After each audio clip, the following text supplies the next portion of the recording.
Graças e paz, irmãos, aqui é o pastor de Marcos está falando. Graças a Deus, vamos dar continuidade a respeito do estudo da escatologia. Nós estaremos falando hoje a respeito do estado intermediário e o estado perfeito eterno, dando continuidade ao nosso estudo da escatologia.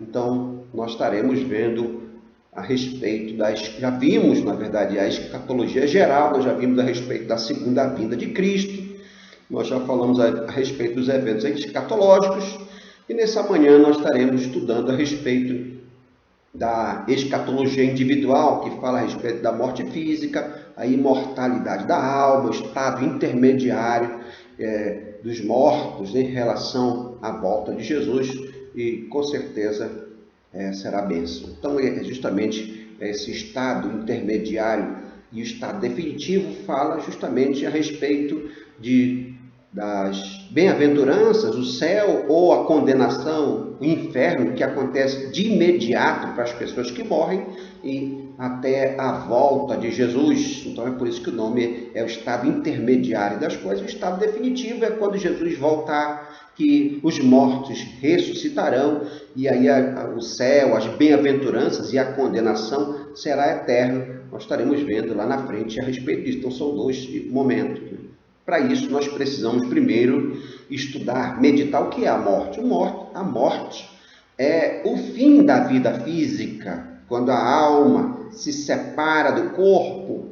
E na Bíblia nós vemos citações a respeito da morte, quando fala em desfazer da casa, do tabernáculo, quando a Bíblia fala em seguir o caminho por onde não tornará, ser congregado ao seu Pai, descer ao silêncio, Deus pedindo a alma, fugir como sombra, dormir, tornar-se pó, expirar, partir. Todas são citações na Bíblia a respeito da morte, faz menção à morte. Mas por que a morte existe? Quando Deus criou todas as coisas, ele estabeleceu leis físicas, leis naturais, leis espirituais, e deu ao homem o livre-arbítrio. E juntamente com o livre-arbítrio, Deus também estabeleceu regras. Lá em Gênesis 2,16, a Bíblia diz: e ordenou o Senhor Deus ao homem, dizendo: de toda árvore do jardim comerás livremente, mas da árvore do conhecimento do bem e do mal, dela não comerás, porque no dia em que dela comeres, certamente morrerás. Então, o homem que recebeu o livre-arbítrio, a capacidade de decidir, a volição, a capacidade de tomar decisões, também recebeu as consequências das suas decisões, bênção ou maldições. Ezequiel capítulo 18, versículo 4, na parte B do versículo, a Bíblia diz: a alma que pecar, essa morrerá. E Romanos 6, 23, na parte A do versículo, a Bíblia diz: porque o salário do pecado é a morte. Então a morte, ela é consequência do pecado.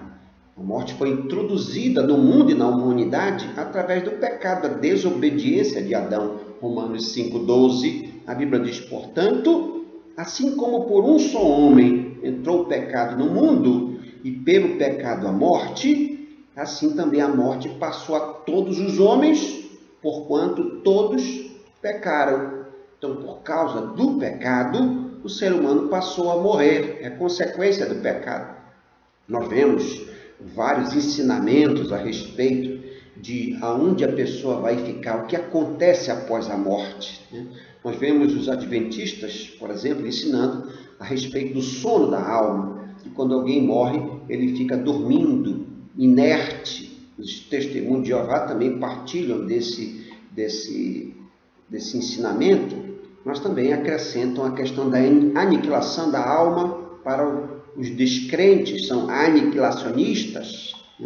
Também os católicos falam do purgatório, que quando alguém morre, essa pessoa vai para um lugar onde ela vai purgar, onde ela vai pagar os seus pecados. E os espíritas falam da reencarnação, em que as pessoas, ao morrerem, elas reencarnam, elas voltam para pagar os seus pecados e aí num processo de melhoria contínua, e o Espiritismo ainda fala aí sobre a necromancia, que é a capacidade, a condição de se falar com os mortos. Mas a Bíblia não fala nada disso. Lá em Lucas, capítulo 23, no versículo 40, quando Jesus estava sendo crucificado e os dois malfeitores estavam ao seu lado, a Bíblia diz, respondendo, porém, outro repreendia-o, dizendo: tu nem ainda temes a Deus, estando na mesma condenação? E nós, na verdade, com justiça, porque recebemos o que nossos feitos mereciam, mas este nenhum mal fez. E disse a Jesus: Senhor, lembra-te de mim quando entrares no teu reino. E disse-lhe Jesus: de verdade te digo que hoje estarás comigo no paraíso.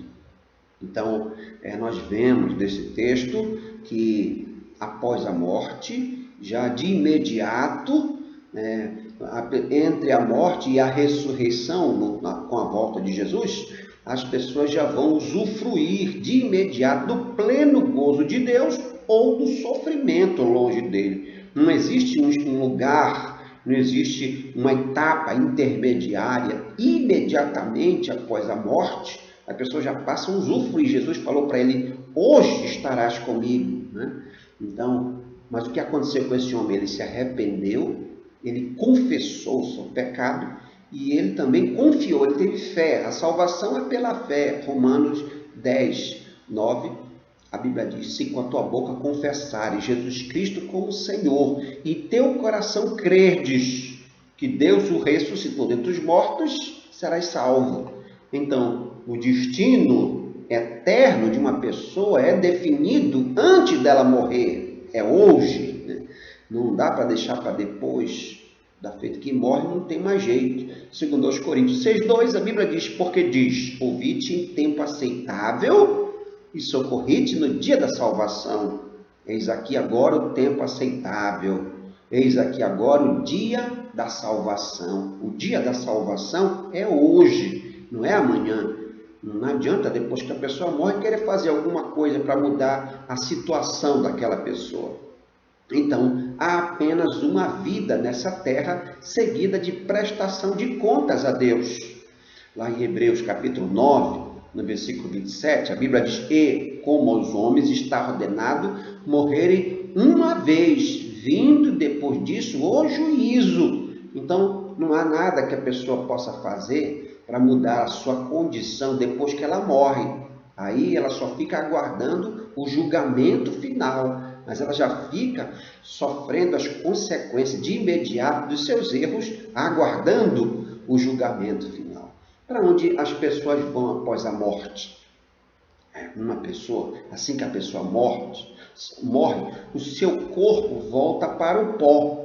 Nós falamos que a morte é a separação. O corpo volta para o pó. Eclesiastes 12:7, a Bíblia diz: e o pó volte à terra como era, e o espírito volte a Deus que o deu. Então há uma separação. O corpo, ele vai para o pó, vai para a terra e volta a ser pó.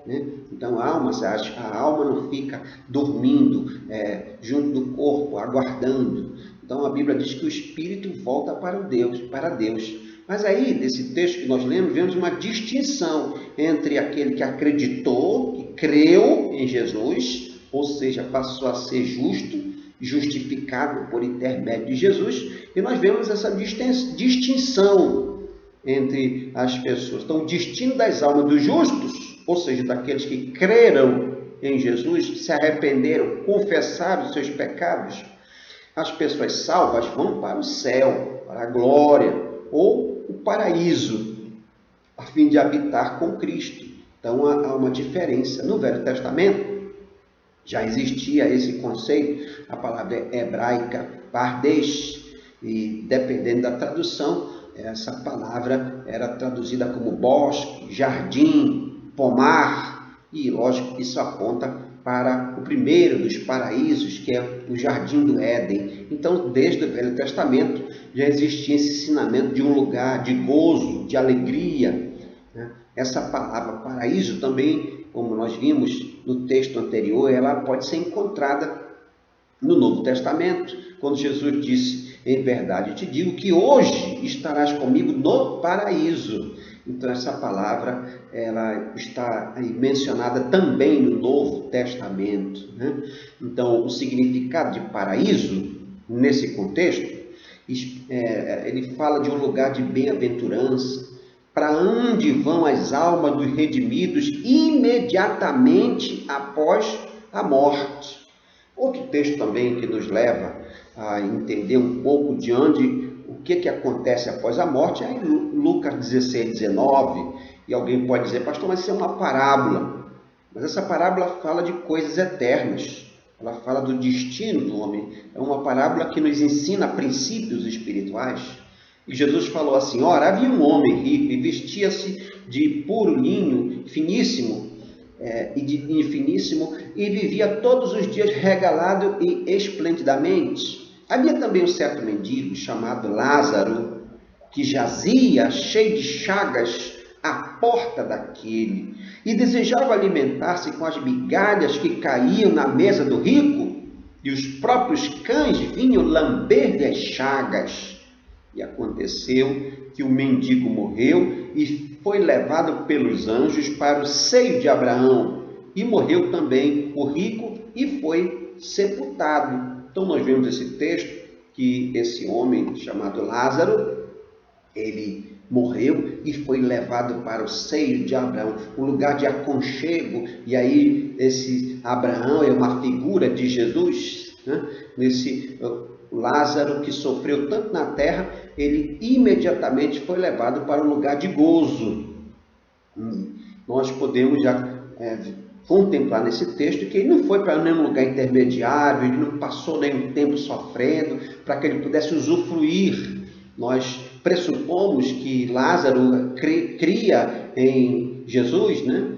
Então, outro texto também que fala a respeito do paraíso, que faz menção do paraíso, o apóstolo Paulo, escrevendo aos Coríntios, segundo aos Coríntios 12, 2, a Bíblia diz: conheço um homem em Cristo que há 14 anos, se no corpo não sei, se fora do corpo não sei, Deus o sabe, foi arrebatado até o terceiro céu.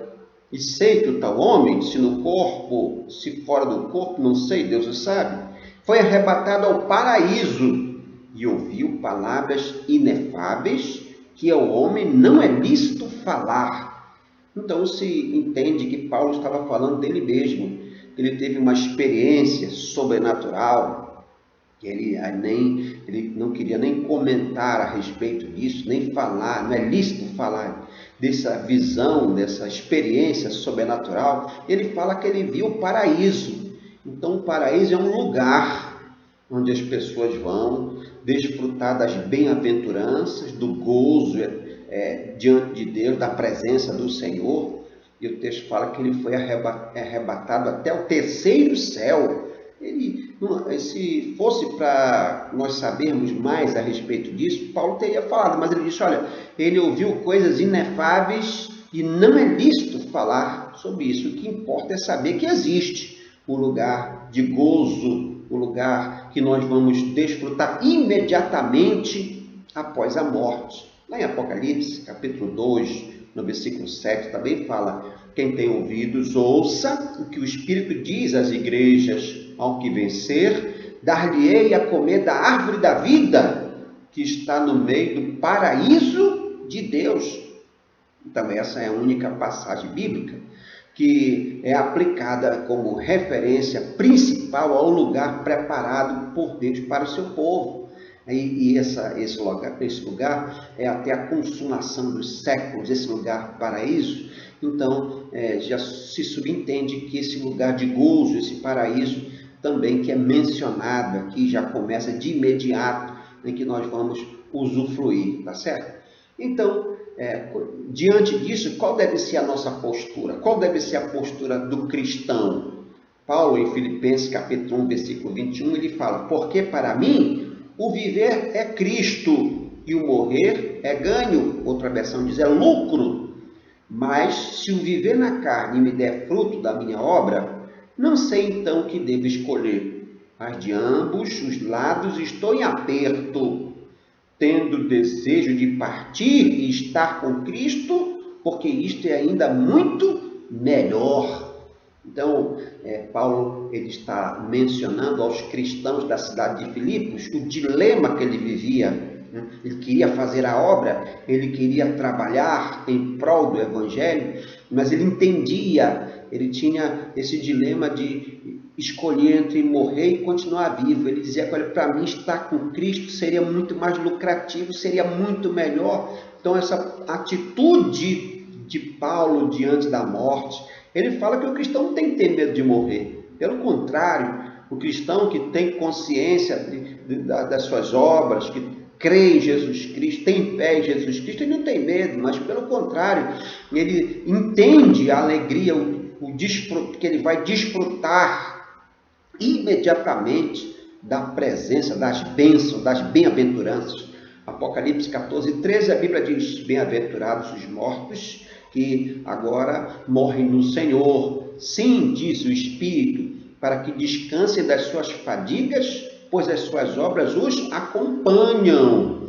Então, a ideia é de descanso, de refrigério, depois de tanto trabalho, de tanta labuta, de poder desfrutar. Os que morrem no Senhor, eles são descritos como um estado de bem-aventurança, porque entram numa experiência de regozijo, alívio das lutas. As obras os acompanham, o que eles fizeram nessa terra. Ele vai desfrutar de tudo que ele trabalhou, do que ele se empenhou, do que ele fez aqui na terra. É tempo de colher, por isso que nós temos que fazer a obra do Senhor, né? Para que nós possamos ter a consciência de morrer tranquilamente. Eu tenho certeza da minha fé, daquilo que eu tenho feito. Mas e os ímpios, pastor? Qual é o destino dos ímpios? Voltando ao texto de Lucas 16:23, a Bíblia diz que do inferno ergueu os olhos, estando em tormentos, e viu ao longe Abraão e Lázaro no seu seio. Ele está falando aí do rico, né?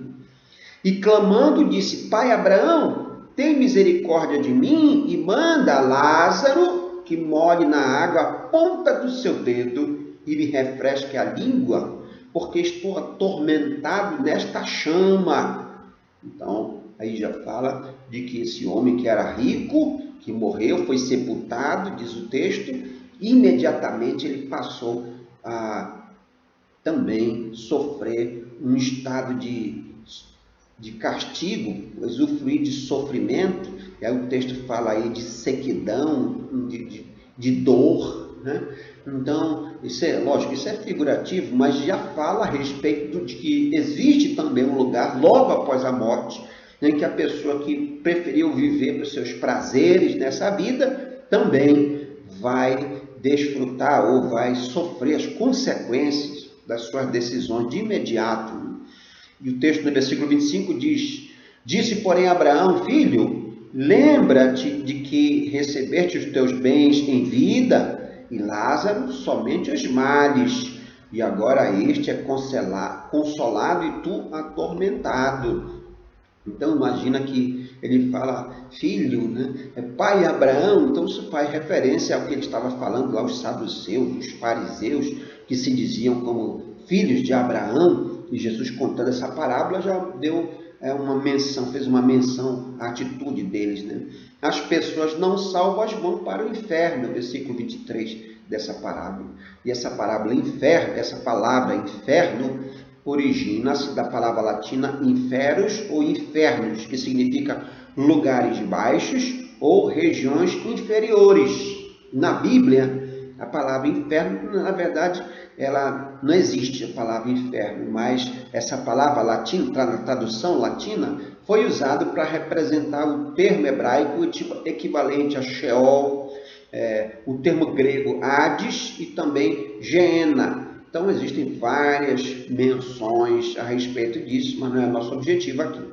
Então, esse lugar, interessa saber que existe um lugar que é chamado de paraíso, seio de Abraão, onde as pessoas que morrem na fé em Jesus Cristo desfrutam imediatamente, e um lugar de sofrimento, pode ser chamado de inferno, Geena, Sheol, esse lugar de dor. As piores angústias terrenas estão nesse lugar: castigo, choro, ranger de dente, trevas, fogo inextinguível, vermes, cólera de Deus. Nós podemos retirar então dessa parábola algumas lições. Em primeiro lugar, não existe lugar de penitência depois da morte, como creem os católicos. Nós vemos que logo após a morte, houve a promessa de que aquele homem ele desfrutaria de imediato do paraíso. Também Lázaro e desfrutou de imediato do seio de Abraão. Então os mortos não podem se comunicar com os vivos, como creem os espíritas. Foi citado aí que existe um abismo entre aqueles que estão nos dois lugares de sofrimento e das bem-aventuranças, né? Então também nós podemos abstrair desse texto que justos e injustos continuam vivos e conscientes, então não estão dormindo, não há um sono, as pessoas não estão inertes, dormindo, elas estão conscientes, né? Mateus 22:32 também diz, Jesus falou, eu sou o Deus de Abraão, o Deus de Isaac e o Deus de Jacó.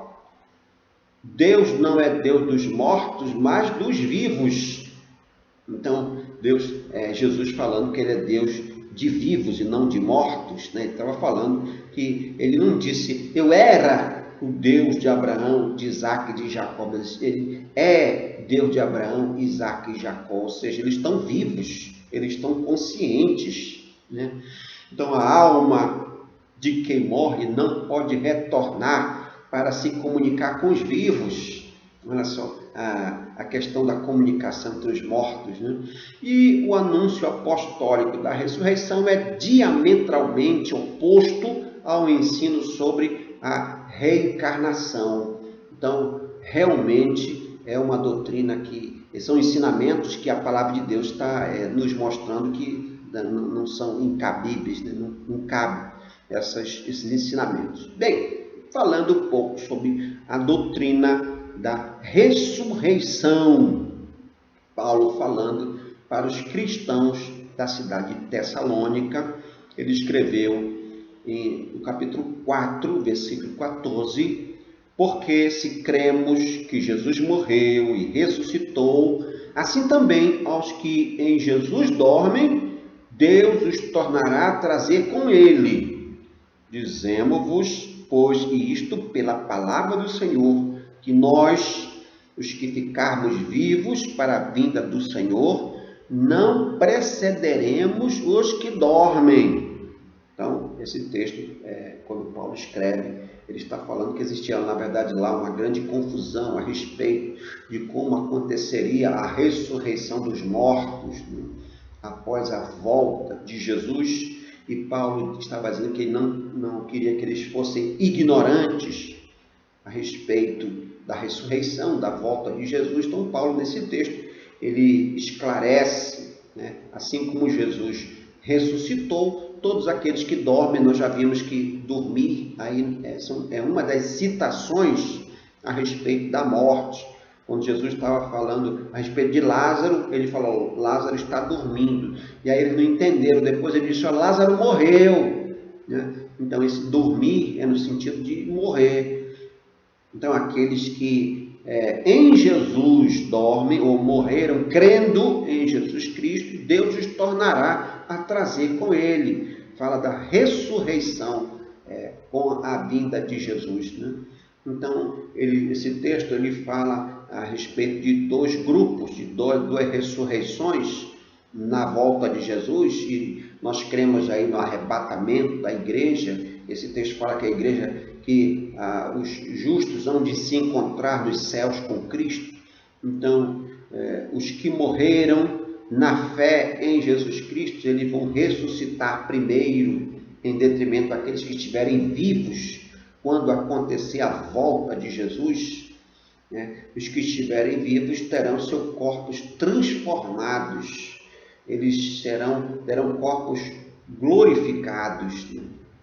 Então, nós podemos entender desse texto essa ressurreição. O que é que vai acontecer na volta de Jesus? Fala da ressurreição.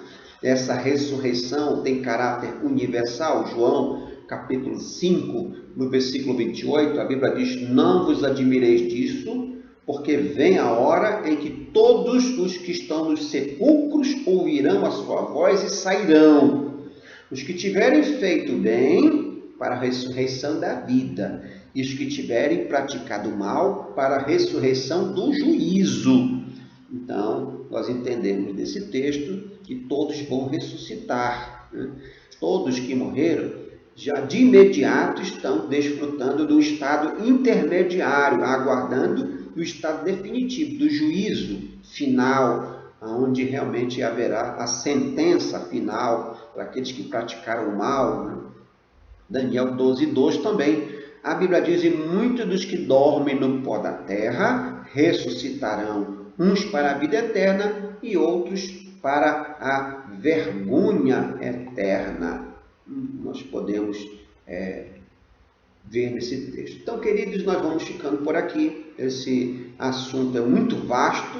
Nós estaremos dando continuidade no próximo domingo a respeito falar um pouco dos eventos escatológicos que ainda virão no estado eterno das coisas. Que Deus abençoe a sua vida. Nós vamos orar agora pedindo para que Deus nos abençoe nesse tempo em que as pessoas estão tão tristes, tão desamparadas, angustiadas, tanta coisa ruim está acontecendo. O servo do Senhor, ele precisa ter essa convicção, ele precisa ter essa certeza de para onde ele vai, quem ele é. Ele precisa ter a certeza da fé que ele tem em Jesus Cristo e precisa estar preparado. E nós já vimos durante esses dias, estudando a escatologia, que realmente muita coisa vai acontecer ainda, mas nós precisamos estar preparados para o que vem pela frente. Nós precisamos estar prontos para nos encontrar a qualquer momento com o Senhor, tanto no arrebatamento, na volta de Jesus, como por um acaso chegou o momento de nós nos encontrarmos através da morte, tá bom? Vamos orar então, pedindo a Deus que Ele nos abençoe, que Ele nos guarde, que Ele fortaleça a nossa fé, para que nós possamos enfrentar as lutas, as dificuldades, os problemas, que o Senhor nos fortaleça, que o Senhor fortaleça a nossa fé para enfrentar as dificuldades do dia a dia. Nós vamos pedir ao Senhor que Ele realmente nos guarde do mal, né? E temos essa convicção de que Deus está no controle de todas as coisas, tá bom, querido? Então vamos orar ao Senhor agora. Eu convido você a fechar os seus olhos. Senhor, meu Deus e meu Pai, em nome de Jesus, nós queremos te bendizer e te dar glória, Senhor.